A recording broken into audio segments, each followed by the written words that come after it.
primero que nada, bienvenido, Pinanga Rodríguez. Un aplauso, por favor, para Pinanga. Gracias, Pinanga. Me voy a sentar por acá. Antes de entrar directamente a lo que vamos a hablar hoy, que es la historia relacionada con el jazz en Gualeguaychú, nosotros queríamos hacer una pequeña introducción para contarles de cómo venía la mano, qué pasaba antes de que el jazz empezara a llegar a Gualeguaychú. Toda esta historia del jazz va a comenzar en la década del 50 como hasta principios del 60. Pero ¿qué pasaba antes? ¿No había música en Gualeguaychú? Sí, claro que había, y había mucha música. Vamos a hacer una pequeña recorrida. Esto es la década del 40 en Gualeguaychú. Una década que estaba dominada por las orquestas típicas. Las orquestas típicas eran orquestas tangueras, que hacían tango, milongas, valses. La primera con la que nos encontramos, esta es la orquesta de Kuroki Murúa. Este es el año 42. Como ustedes pueden ver, dominado por el bandoneón. Era el timbre que le daba el color a las orquestas, ¿verdad? La orquesta de Kuroki principalmente, que es el bandoneonista que está a la derecha, era un hombre que ya era una referencia en esta época, porque él venía tocando de los años, de mitad del año 10, para que se imaginen. Una orquesta típica de la época. Batería, parche de cuero, una maravilla. Dale, Fede. Otra de las orquestas típicas que representaban la época es la orquesta del profesor 40. Esto es en un baile en el Consejo Deliberante, si mal no me acuerdo. Se ve poquito. No hay muchas fotos, como se pueden imaginar. Así que, bueno, es el material que tenemos. Otra de las orquestas típicas, la orquesta de Angerosa. Seguimos, Fede. Otra de las orquestas típicas de la época, esta es la orquesta de Gelós, Ruperto Gelós. Y les pido, que luego vamos a hablar, que miren a este nenito que está acá a la izquierda, este chiquito que está acá, luego vamos a hablar de él. Esto también en los años 40. Seguimos, Fede. La orquesta de Ruperto Gelós, una orquesta muy conocida de la época. Otra orquesta típica de los años 40, la orquesta de Juan Carlos Peter. Misma sonoridad, ¿no? Los bandoneones siempre al frente, tango, milongas, valses. Pero en esa época también había otro tipo de sonoridad que eran las orquestas características, que se les llamaba. Las orquestas características, como por ejemplo esta, que es la orquesta Estrellas Azules del maestro Cremón.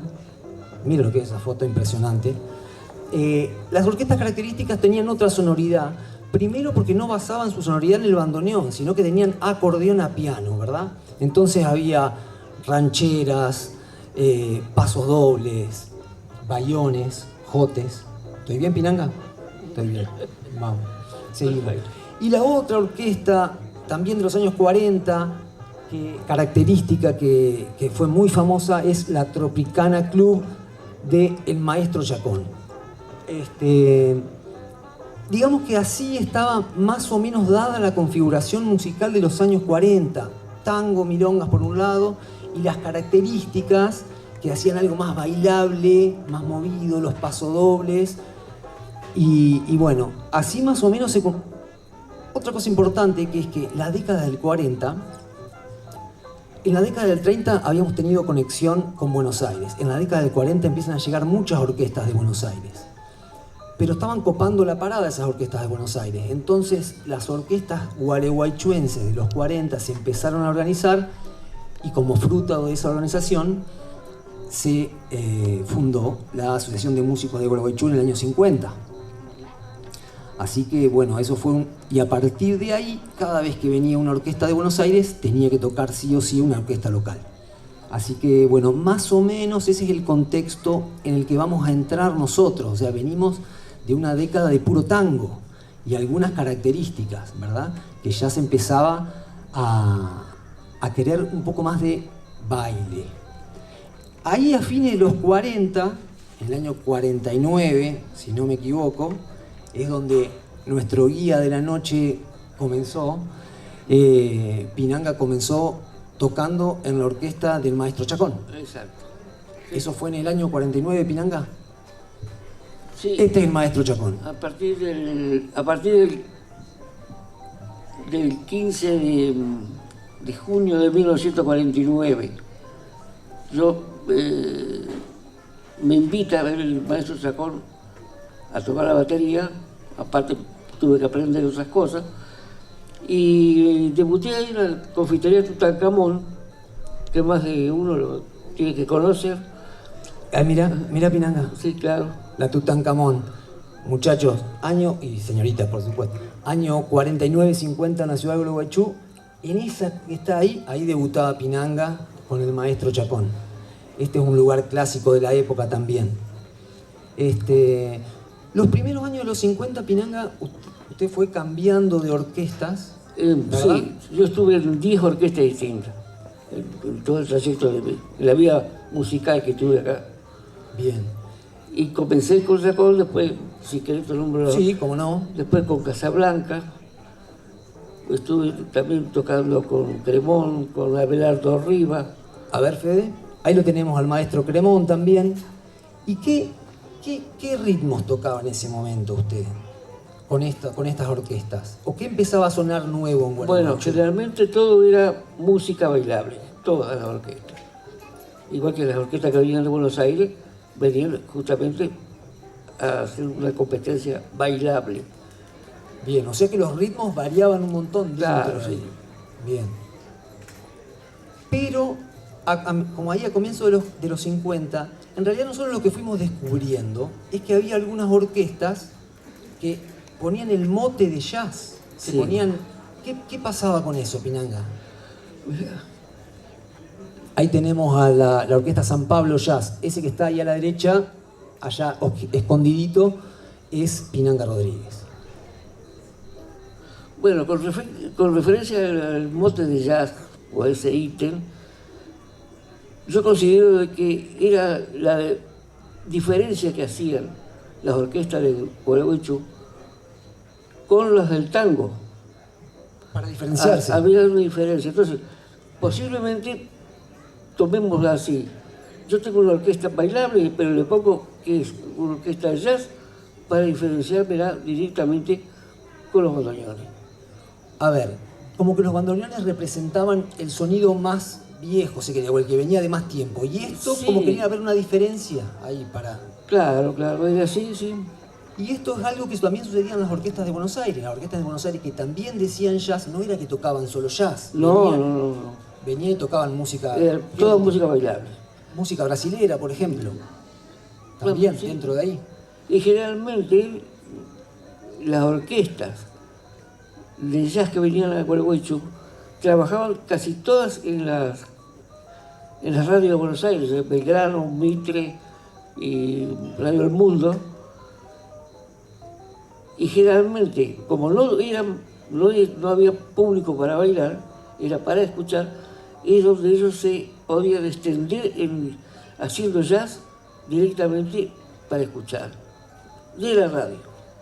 Ese fue el primer contacto que tuvo usted con el jazz, Claro. a través de la radio. A través de la radio. ¿Y cómo era Pinanga? O sea, cada orquesta iba por una radio, porque estaba Splendid, El Mundo, Claro. y cada uno tiene una orquesta que en general estaban fijas. Eran orquestas estables. Pero cuando salían a tocar a otro lado, cambiaban el repertorio, porque lo hacían más bailable. Y claro, si para eso lo contrataban. Si no, no bailaban. Seguimos, Fede, pasó un poquito, así mostramos un poco. Esta es otra orquesta en la que Pinanga estuvo formando parte. Esta es la orquesta Estrellita, que la orquesta Estrellita tenía una particularidad entre todas las de la época, Pinanga, que usted nos va a decir, que es que tenía Estrellita. Bueno, esta es la primitiva Estrellita. Cuando yo alcanzo a tocar con ellos, ya la orquesta esta había cambiado muchísimo porque tenía muchos elementos de viento, trombón a vara, trompeta, clarinete, saxo, y piano con trabajo y batería. Habían dejado ya el acordeón a piano. Claro, no tenía, Ya no tenía acordeón a piano. nada. Un dato muy importante porque la sonoridad de baile estaba muy asociada al acordeón a piano. Ellos al dejar el acordeón a piano ya tenían otra búsqueda musical, Claro. ¿verdad? Y, a ver, ya hilando fino, Estrellita era casi un seleccionado. porque había unos músicos de primer nivel.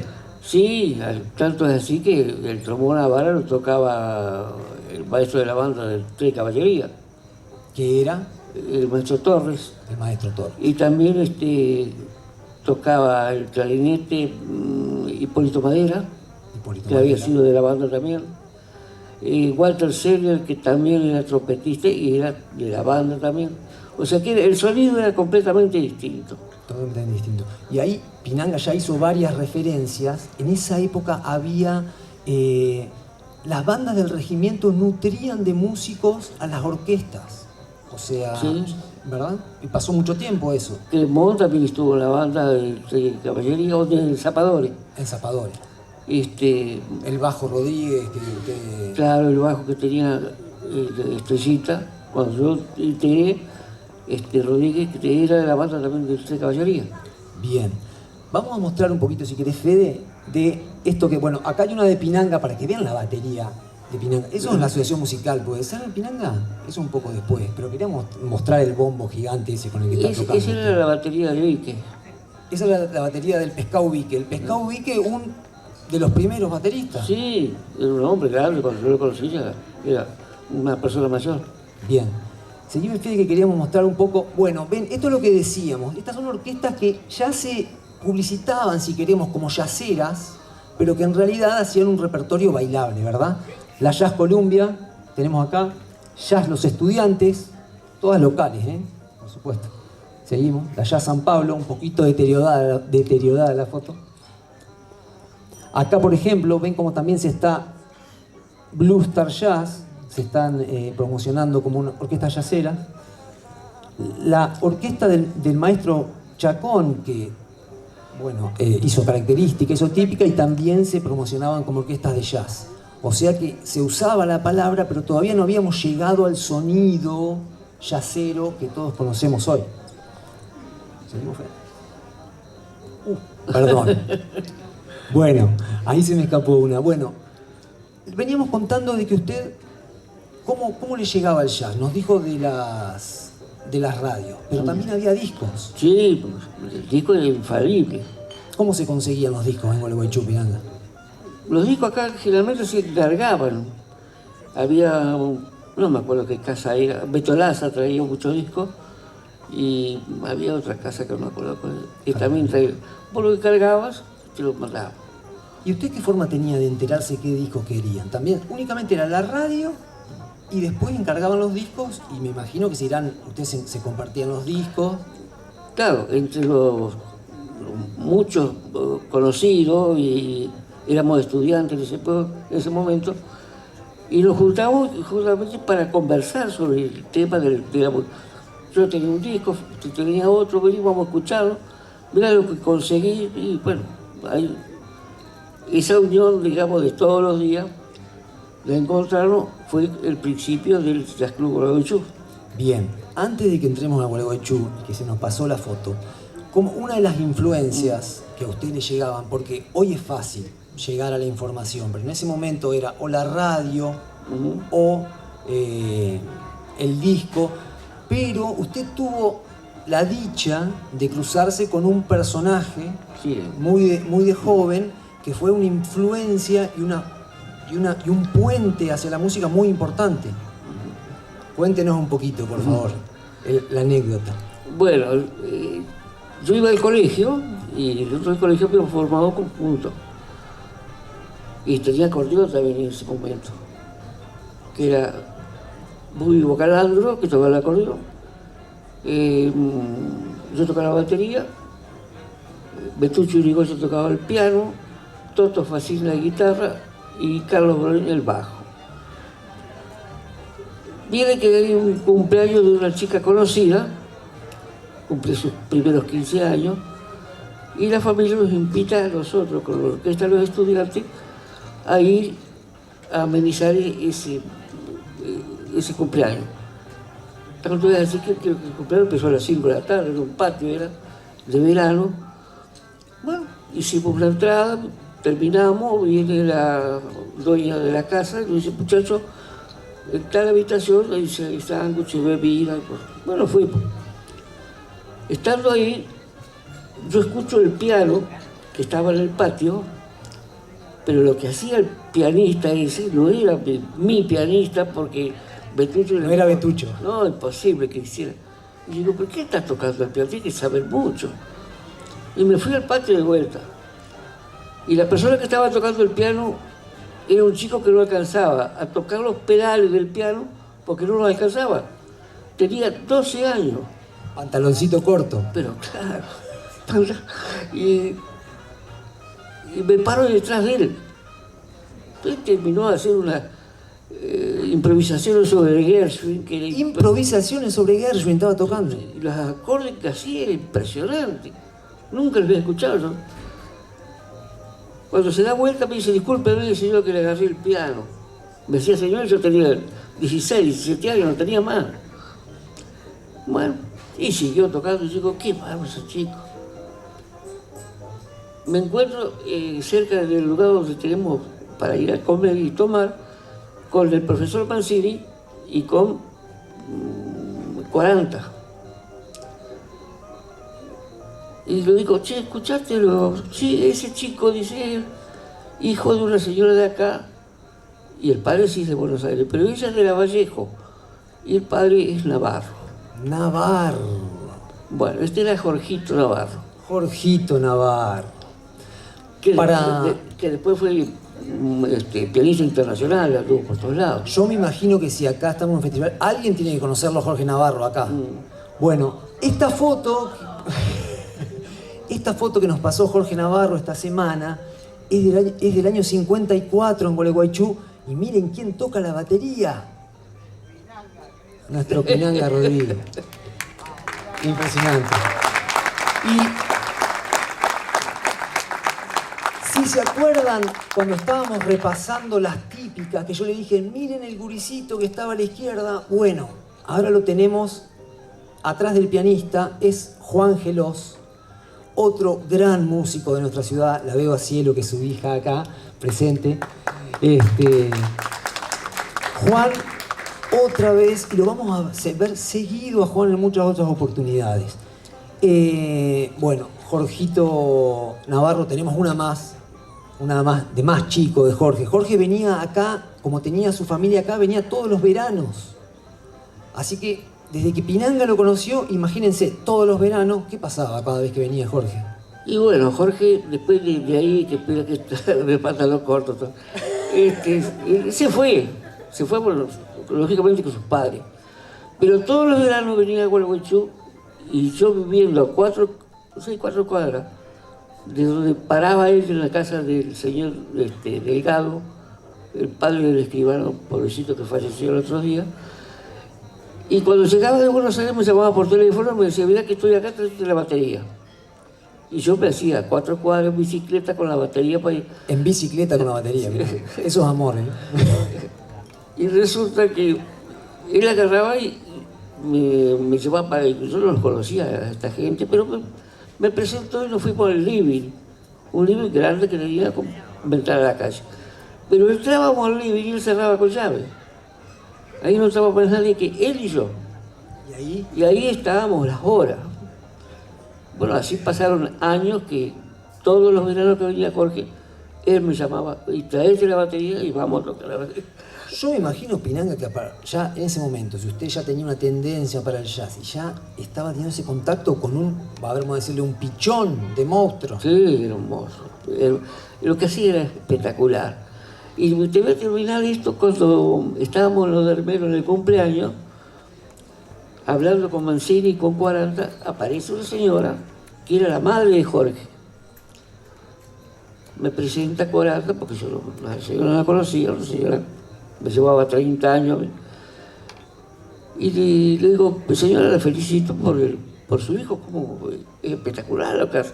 Es fuera de serie esto. Dice, sí, toca muy lindo, pero yo no quiero que toque el piano. ¿Pero por qué no deja tocar? Y porque si toca el piano no me estudia. Bueno, ese cuento lo conocemos. Entonces le digo a la señora, mire señora, discúlpeme, yo podría ser su hijo, pero me voy a atrever a darle un consejo. Me miró, no le gustó mucho, pero me escuchó. Y le digo, porque se le escapaba y salió a los sótanos de Buenos Aires a tocar piano con algunos amigos. Él se perdía por tocar el piano. Entonces la madre no quería. Llegó un momento que le digo, mire, señora, lo que podría hacer con Jorge es dejarlo tocar.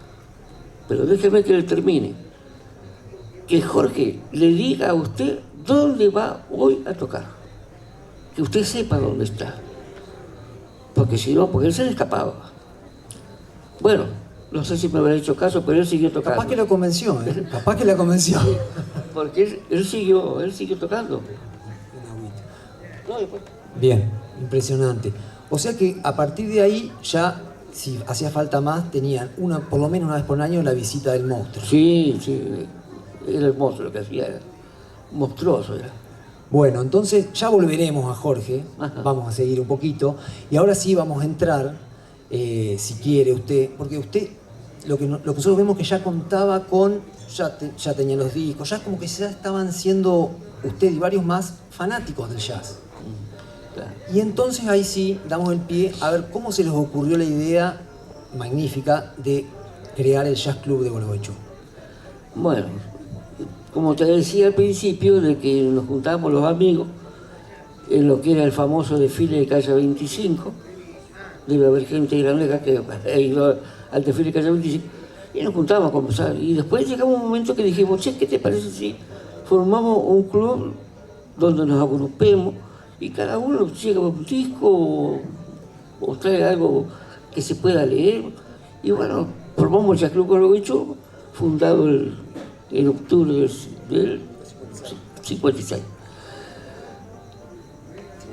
Y estuvimos, pues sí, pocos años, porque después pasaron 2 o 3 años y se desmembró todo, porque había muchos de nosotros que se iban a trabajar a Buenos Aires o todos se iban a estudiar. Está bien, pero bueno, duraron varios años. Sí. Y no solamente conversaban, o sea, empezaron a generar varias actividades entre ustedes ahí, inclusive como para generar un dinerito. Las revistas. Bueno, nosotros éramos representantes de la revista Jazzmanía y hay otro folleto que no me acuerdo cómo se llamaba, como una especie de un diario, y las vendíamos acá en Gualeguaychú y salían todas. Y nos daban muy buena ganancia. Inclusive llegaron a alquilar un local ustedes para ser de centro de Claro, para juntarnos, alquilamos un local en calle Mitre y Bolívar. Exactamente. Que ahora que está ahí, Caferata. Sí, señor. Y también, bueno, después cuando se disolvió todo, bueno, desaparecimos. Bien, y empezaron también a asociar gente, ¿verdad? Ahí está. Llegamos a tener 160 socios. 160 socios en el Jazz Club. ¿Qué tal? Año 56. Aprovechaban que venía la orquesta a tocar y ¿qué hacían? Primero, algo que también me llamó la atención. Ustedes iban a ver a las orquestas, pero no iban a bailar. No, ninguno bailaba. Ninguno de ustedes, el resto sí bailaba. Estaba el palco y nosotros estábamos adelante, todo lo que les gustaba. Mirando. Y aprendiendo. Aprendiendo. Y después, ¿cuál fue la propuesta con las orquestas? Digo, ustedes iban y después los invitaban. Claro, yo no quiero decir que mangueaban, pero bueno. No. Como ya tenemos el Jazz Club formado y que hacíamos reuniones a veces del Club Frigorífico, lo invitamos, por ejemplo, le comento de Luis de Gubea. Vino Luis de Gubea y sus 15 reineras del Club Central Chorriano. Terminó la actuación, fuimos con varios directivos y le preguntábamos si ellos se quedaban o se iban. Porque algunos tenían colectivos propios, entonces terminaban y se iban. Y si no, nos quedamos porque el miércoles siguiente tenemos que ir a Concordia. Así que estamos lunes y martes, domingo, lunes y martes en Gualeguaychú. Entonces lo invitamos, porque ninguno dijo que no. ¿Qué les parece si nos comemos un asado en el Parque Roosevelt, llevamos los instrumentos y tocamos algo para nosotros, pero primero comemos? Lógicamente estaban todos enloquecidos de venir de Buenos Aires metido ahí. Bueno. El asunto fue que en la cancha de básquet del Club Neptunia, después de comer el asado y después de bañarse cada uno en el río, nos juntamos debajo del aro de la cancha de básquet. Pero anteriormente hay un caso del piano. Porque había que llevar los instrumentos. No, los instrumentos eran los pianos porque los llevaban ellos. Claro, el tema era el... Pero resulta que llegó un momento que, che, ¿y el piano dónde lo sacamos? ¿Lo tiene en el estudio? No, no tiene piano. Y Atento porque hoy un piano es como esto, claro. chiquitito. Pero en esa época, año 56, había que llevar un piano al Neptunia. Sí, y para lo mejor el piano que conseguimos era un piano, el más grande todavía. Pero lo más interesante es que uno de los directivos nuestros, un amigo, que el padre era gerente del banco de Entre Ríos, o nació, no me acuerdo. Y este muchacho vivía con su hermana y con la madre, porque el señor Nieves había fallecido. Como no había piano, que había que conseguirlo, él nos propone: si ustedes me consiguen un camión, yo me voy a casa y me traigo el piano de casa. Y le decía, ¿y tu mamá? No, mamá, dejara, yo me arreglo. Entonces, ¿qué hizo este muchacho? Agarró, se fue a la casa, se puso a cenar con la madre, le dio, no sé, un vaso de agua, algo, con una pastilla para dormir. Al ratito la señora tiene un sueño y se fue. Durmió la madre, impresionante. Y el piano lo sacaron y lo cargaron en el camión y lo llevaron a Neptunia. Panchi, no sé dónde está. Hoy te estabas preocupando por un piano, imagínate. Bueno, el asunto es que tocamos y después Pécora era el apellido del pianista, se tomó una lucera enorme. Dios mío. Pero muy, muy accesible todos los muchachos. Y con ello llegó un momento que el baterista, que creo que tenía una pierna ortopédica ese muchacho, no grandote, vení, tomá, toca vos. Y toqué yo, tocó Esmarrito, tocó Toto Facili. O sea que se empezaron a mezclar con las orquestas que venían. Y ellos sin ningún inconveniente te ofrecían los instrumentos. Eso estamos hablando de los King Serenaders de los años 50, que era una orquesta conocida, muy conocida de Buenos Aires. Los King Serenaders hacían toda la música que hacía Glenn Miller. Ellos tenían los mismos instrumentos, sonaba exactamente igual. Impresionante. No, pasaron un día, bueno. Se habrán tocado. Esa fue la primera vez que tuvimos contacto con esta gente de poder integrarnos nosotros con ellos. Exacto. Porque después vino Casablanca, que vino varias veces, también lo hicimos con ellos. A ver, ahí tenemos Casablanca, me parece. Una más. Ah, bueno, ¿No querés una invitación? las tarjetas de invitación de la época del Jazz Club para las zapadas. Y bueno, y estas son inéditas. Nosotros creemos que no se han visto en otro momento porque estaban guardadas en el archivo de Pinanga. Esto es el Jazz Club Gualeguaychú en el Club Frigorífico. Acá se armaban las jams. O sea, esta es la Casablanca. La Casablanca. Pero ya en el mangueo, digamos. La Casablanca había tocado en otro lado, los muchachos habían ido a pedirle y los habían convencido y armaron esta jam con los muchachos de Casablanca. Pasamos una si querés, Fede. Ahí tenemos otra de la Casablanca. Podemos hablar, si querés pasar una más. Bueno, miren la concurrencia del Club Frigorífico. Impresionante para la época, se llenaban así. Sí, llenábamos el club. Y lo mejor que tenía toda esa gente, que no conocían la cocaína ni la marihuana. Todo sanito, decís. Y fíjate que no hay ninguno que tenga un vaso en la mano. ¿No se vendía nada? Sí, se vendía. Pero no había ninguno tomando ahí. Muy bien. Esa orquesta tenía una característica, que era que tenía un gualeguaychuense en ella, Cano, sí. ¿Verdad? Ahora lo vamos a ver. Ahí está. El saxofonista que está a la izquierda, al lado del contrabajista, es Eduardo Cano, que era de la ciudad de Gualeguaychú. Exacto. Él tocaba en la orquesta de Buenos Aires y cada vez que venían, bueno, él también se sumaba a la jam. Eduardo Cano, discúlpame, Eduardo Cano era hermano por parte de padre, digamos. Este era Cano y el otro hermano era Frávega, que trabajaba en el frigorífico. Cuando venía este, que se escapaba de Buenos Aires y venía a pescar solo, el hermano nos avisaba. Entonces nosotros salíamos al trote a buscarlo acá, ¿no? ¿Y usted cómo sabe que yo vine aquí? Y nosotros tenemos las piolas tiradas. Tenían toda la información. Y ahí se movían rápido para organizar claro. allá.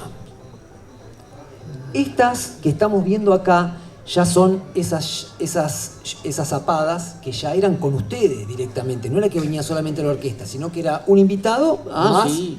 el crédito local, digamos, ¿verdad? Y ahí lo tenés a Toto Facino en la guitarra. Mirá, ahí está Cano, mirá qué bien. Ahí está Cano. Falleció este muchacho. Si querés, volvemos una Fede. ¿Nos podés contar quiénes están acá, Pinanga? Porque el resto, en realidad son todos de Gualeguaychú en esto. Claro. Allá está, en el piano está el Manco Leiva y el que está de espalda. Y Betucho. Y Betucho, claro. Leiva y Betucho Irigoyen. El que está a la izquierda, el saxo, Jano, y el bajo es Carlos Brown. La guitarra es de Toto Facini. Y la batería sos vos. Y la guitarra soy yo. Impecable. Toto Facini, aprovecho que lo nombró, que tocaba la guitarra eléctrica en el año 56-57, por nuestra investigación debe haber sido la primera guitarra eléctrica que había en Gualeguaychú. Nosotros veníamos siguiendo un rastro que había una guitarra en el año 58, pero con estas fotos de Toto Facini, miren lo que era la guitarra eléctrica, aquella, la triangular de la esquina allá. Posiblemente la primera viola eléctrica que haya dado vuelta por Gualeguaychú. ¿La señorita? ¿Se acuerda? Sí que era Delgado de apellido. No. ¿Sabe cómo? ¿A quién cantaba parecido? Que estaba escuchando a la chica que cantaba acá recién. Mire usted. Muy parecido cantaba ella. Y cantaba en inglés. Y cantaba en inglés. Y no sé dónde fue a parar porque no sé. ¿Fue una sola vez alguna de las jam? Después no... No, fue varias veces. Sí, pero desapareció con el Gualeguaychú, no sé dónde. Podemos rastrearlo. Opa, ahí está. Ahí hay un dato. Sí.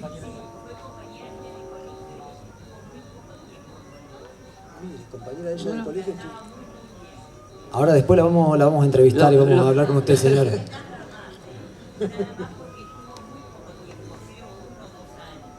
No, maravilloso. Cantaba muy bien la chica. Bueno, acá tenemos a Jorge, al Gordo Plaza y a Toto Facini. También haciendo las pizzas que hacíamos siempre. Las pizzas, le dice Pinanga a la jam. Ese es un término bien yacero de los 50, claro, que tiene que ver con este compartir, ¿no? Claro. Ahí tenemos otra Pinanga. Que allá lo tenemos a Juan también, de vuelta, Juan Gelós también. Nosotros le decimos a este grupo, que Pinanga, los nuestros, nos gusta decirlo. Vamos a nombrarlo a todo el staff que solían tocar, que ya lo nombramos, pero serían. Bueno, ahí lo tenés, mira, es Marrito. Dígame algo de Marrito, por favor. Marrito es lo más grande que hubo en violín. Y que yo considero que fue mejor violín que Oliva, que estuvo con Oscar Alemán y estuvo también en esas casillas. Pero yo pienso que Marrito era superior. Impresionante. Todo el mundo habla maravillas de este hombre que está acá. Está bueno como también para escucharlo. Es Marrito. O sea, es un nombre que hace bien que nos quede en la memoria porque es nuestro, ¿saben? Es parte de nuestro ADN cultural.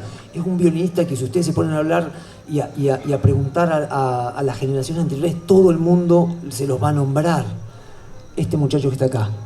Marrito tocaba tango, milonga, vals, hacía jazz, espectacular. Y clásico también, sí. Y tenía mucha facilidad. Nosotros hacíamos con los Dísila, cuando veíamos con él, hacíamos muchos casamientos en Basavilbaso. Y por la religión había que tocar una música especial. Pues el negro los acompañaba a los que se estaban casando con el violín haciendo la música que ellos necesitaban. Impresionante. Cualquier cosa, sí. Impresionante. Volvemos una de vuelta, por favor, Fede. Ahí una más. Bueno, ahí está Jorge, porque no lo nombramos. Lo nombramos que Jorge siguió viniendo, como decíamos. Ahí está Jorge Navarro de vuelta. Cada año que él venía a pasar los años nuevos y los veranos, llamaba a Pinanga, traían un piano, dormían alguna señora para sacarse un piano y armaban la jam ahí al toque. Así que imaginen, y yo le pregunto también, ¿cómo habrán crecido ustedes musicalmente teniendo de vuelta, acompañando a Jorge? Claro, acompañando a Jorge y después tocando con la gente que veníamos a ver que estaba en eso. Nosotros crecíamos generalmente correr al lado de ellos. Y aprendimos mucho, sí. Se aprende mucho. Ahí está Juancito Geló otra vez. Ahí está Juan Gelós, de nuevo. ¿Y Polito Madera? Cano y... No, Cano, es cierto. Cano y Pinanga.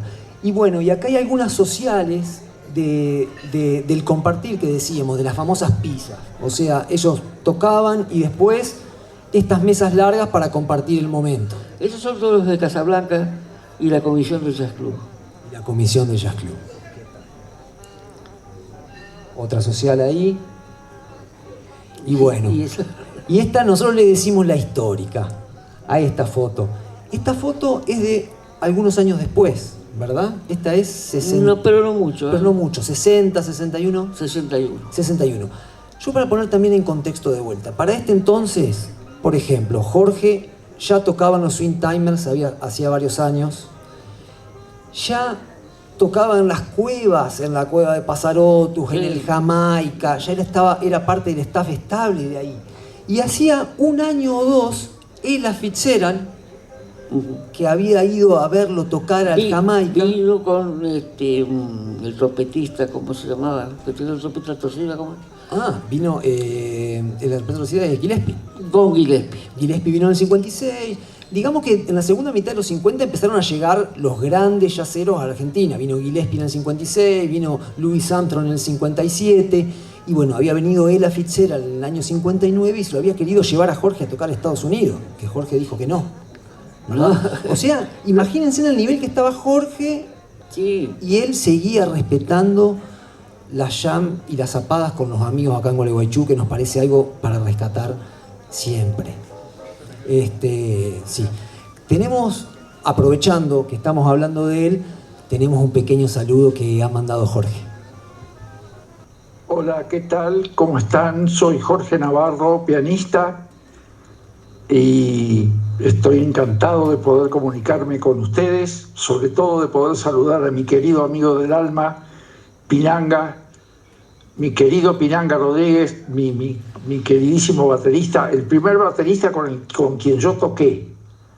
Es impresionante, yo tenía apenas puesto los pantalones largos en Gualeguaychú, y bueno, fue el primer baterista con el que toqué, así que una emoción tremenda saludarte, Pinanga, y saludar a todas las personas que escuchen esto.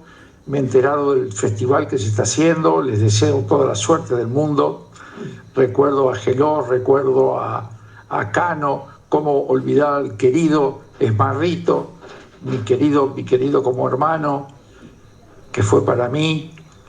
Y bueno, y aquellas noches en el frigorífico, en el club frigorífico que tocamos, no fueron muchas veces, pero fueron deliciosas.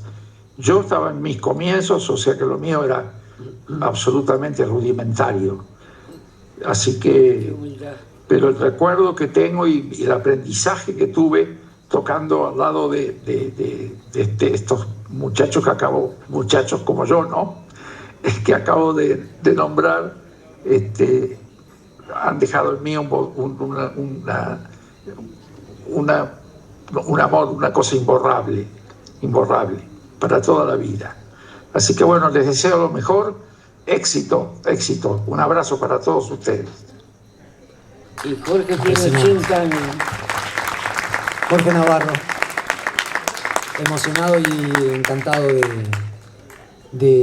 así que qué lujo. ¿Qué te parece? Qué lujo, impresionante. Y bueno, Jorge siguió viniendo acá en varias oportunidades a presentarse, generalmente a hacer beneficencia. Esta es la oportunidad que vino a tocar, creo que fue para... Se me fue. Para Capullo. Para Capullo. Esta es para Capullo, donde era Bárbaro. El local de Bárbaro, sí. Ahí estaba con Astarita y... No, con Remus.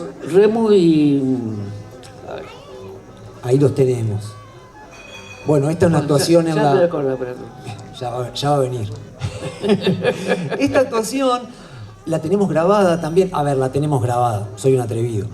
Pinanga fue con un cassette ese día, el único que podía, y grabó ese show. Sí. Así que lo tenemos disponible, pronto lo vamos a disponibilizar también para que todos lo podamos escuchar. Un lujo, la verdad, que tener a Jorge en la ciudad tocando, compartiendo con ustedes, más aún. Bueno, antes de que sigamos...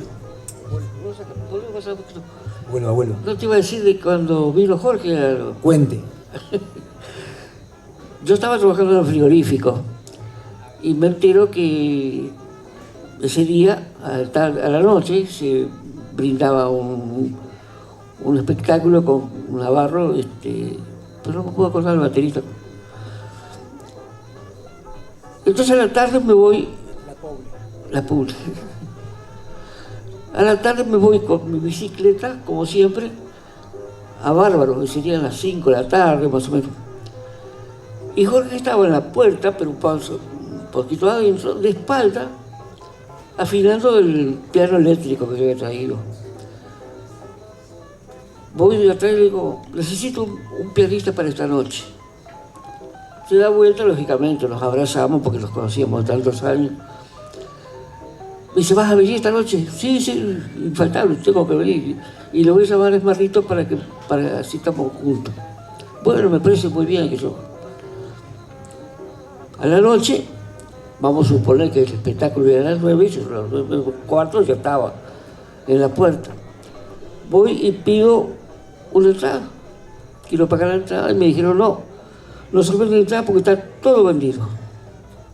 Digo, pero no puede ser, yo tengo que entrar. Después de tantos años, lo tengo al lado mío, no puedo entrar. Viene Esmarrito con su señora y le digo, negra, haceme la gauchada. Dejame un lugar al lado tuyo porque me van a traer una entrada. Ah, bueno, me dice, adentro. Al ratito entró, pasó ministro Poderti, el más chico, el ministro, y me pregunta, che, ¿no venís? Sí, luego pasa que no tengo entrada. Bueno, espérate un poquito. Se fue adentro, el ratito vino y me da la entrada. Entré, lógicamente, estaba enloquecido, ¿no?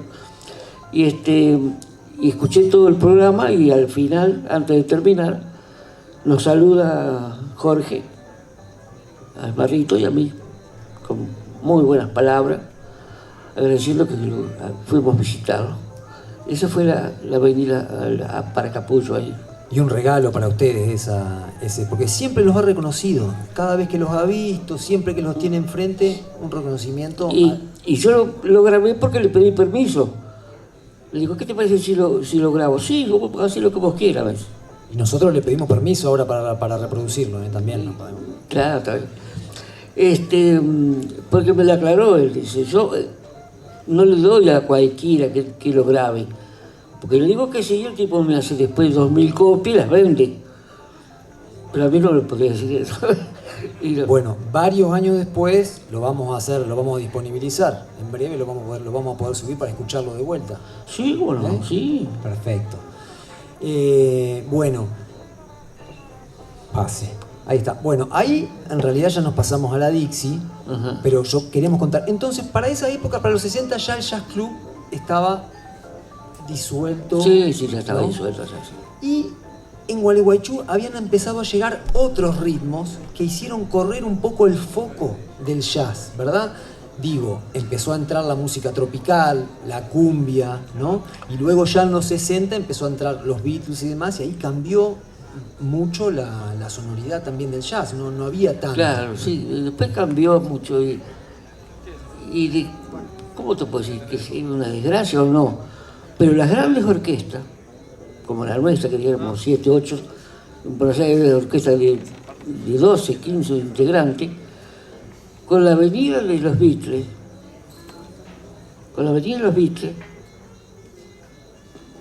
cuatro tipos, barrieron con todo.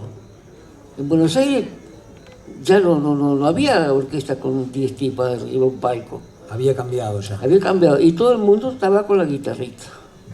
Muy bien, todo el mundo con la guitarra. Bueno, vamos a ir cerrando, agradecemos el tiempo y vamos a dejar picando esto de acá porque comenzando los años 60, Pinanga cerraba la cuestión del Jazz Club pero se incorporaba posiblemente, si no casi con seguridad, a la orquesta más importante que tuvieron los años 60. Esto es la Dixieland Jazz. Se llamaba Dixieland Jazz y no hacían jazz. Seguíamos con eso, ¿no?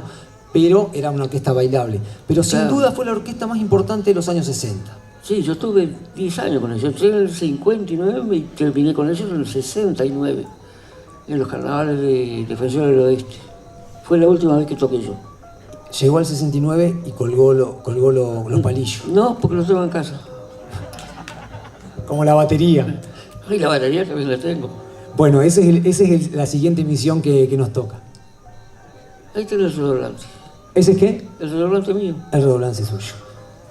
Es el tenor, porque lo que se vendía antes era más finito. Impresionante la Dixieland Jazz.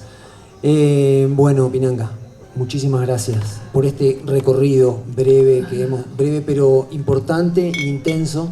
Agradecemos a todos por habernos escuchado. Creemos que es importantísimo seguir repitiendo y refrescando, y para las personas que nunca nos escucharon, que lo escuchen por primera vez, los nombres de nuestras orquestas, los nombres de nuestros músicos, aunque no tengan grabados discos, aunque haya poquitas fotos, pasaron, hicieron historia, están grabados en el ADN de muchas generaciones y nos parece muy importante volverlos a tenerlos presentes. Máster, ¿algo más para decir? No, que me estaba acordando de las orquestas americanas, de las cuales teníamos los discos. Oscar Peterson, Count Basie,